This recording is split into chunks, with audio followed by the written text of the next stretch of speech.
If there's gold in them thar hills, you may soon need only your smartphone to stake a claim. Ontario's going digital for prospectors. And our Ontario Hub's copy editor, Adam McDowell, has been looking into what's involved. He joins us now to share what he's learned. This is fascinating. I knew nothing about this, so I was happy to read your piece, which is on tvo.org, about the new mineral rights claiming system. First things first, what is that to begin with?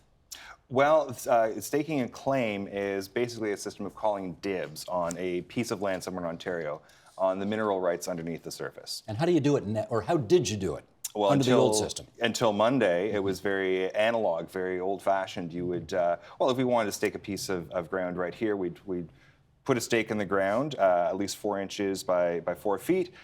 We'd walk 400 meters south and then continue clockwise west, and then stake, another stake along the way, and then north, and then east to complete the square, and then that's it. We own rights to a 16-hectare chunk of Ontario. Now, So you can't do that at Bay and King. No, there's probably not a lot of cobalt under the surface there. No, so but in vast stretches of land, probably up north, that's the way you could do it. Yes, Crown land primarily, as I understand it. And yeah. there was nothing more to it than that. Well, there was, you had to apply tags, and there was a registration system. It was a little more complicated than that, but the whole point is that it was a physical process, and people went out into the bush and did it. However, this past week, the world changed. What's the system now? Well, for now, there's a 3-month moratorium on new claims, so no one can go claim anything while they sort of reconcile the old system to the new. And then in April, the province will launch a claims map system. So this is a digital process where you go online and you simply click on, they're going to be called cells in the new parlance, and that'll be that, so remotely, essentially. This is either a fabulous new use of technology or a sad sign of the times, showing how the romance of all of this has disappeared. Which is it, Adam? I personally have no opinion because I'm not a miner or prospector. Okay. But having spoken with people, they have they're divided, and sometimes even within the same person. I think there's a sense that there are positive changes that come with this. First of all, the fact that we'll no longer, or prospectors will no longer have to go out into the bush to stake a claim in the first place, hiring float planes and helicopters and so on, means that they'll be able to divert those resources down the line into the process where they're extracting ore and actually exploring those claims. And so there's a sense that this is a positive in that it will divert more resources into meaningful exploration of the land instead of just this scramble to go out and call dibs. But then, of course, there is a lot of wistfulness out there, even among people who are in favor within the prospecting community, because it was a romantic and frankly fun way to make a living, to go out and drive stakes into the ground. Who becomes a prospector in this province? Well, I think a lot of people seem to be born into it in the sense that it's a family business, but I think a lot of people have a geology background, and it's anyone from small mining companies down to people who do it essentially as a hobby.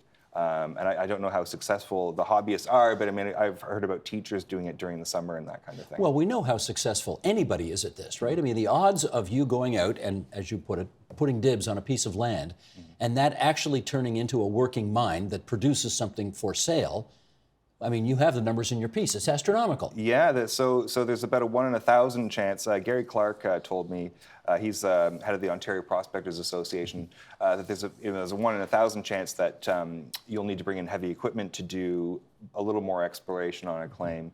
That it will become commercialized as a deposit is about 1 in 10,000, and to be a full-fledged mine is about a 1 in 100,000 shot. 1 in 100,000 to become a full-fledged mine. That's right. That actually brings something out of the ground and sells. That's right. Yeah, in any large amount. Yeah.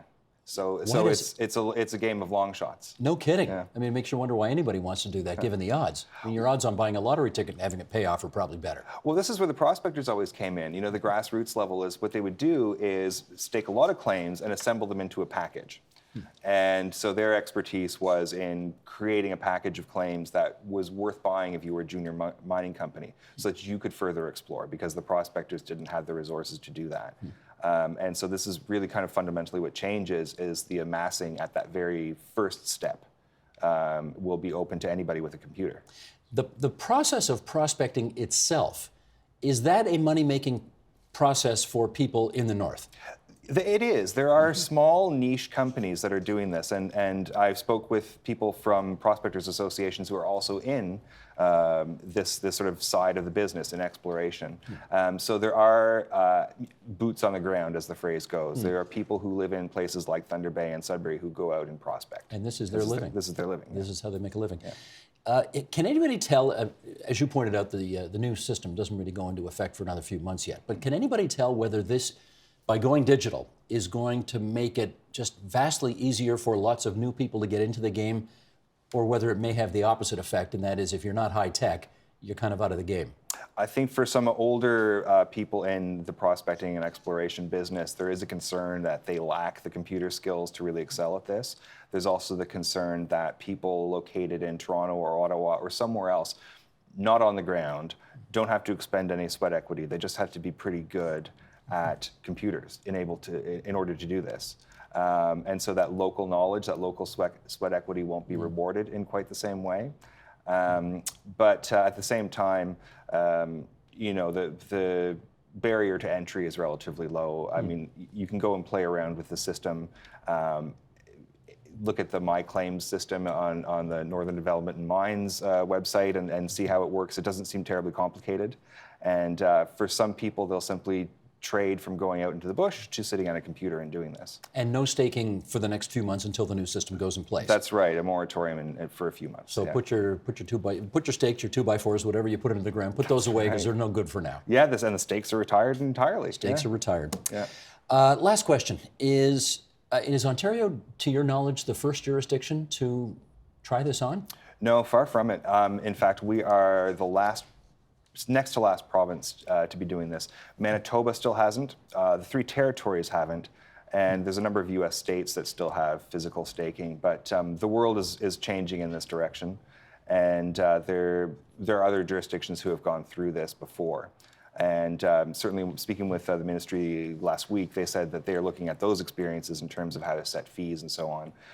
So by not being the first, we can avoid problems that happened elsewhere. So if you still want to put a stake in the ground, go to Manitoba. That's right. That's the lesson of the day. Last chance. Good. Okay. As we say, lots more information about this at tvo.org, where Adam's piece is up and ready to go. Adam, good to see you again. Thanks for coming in tonight. Thank you.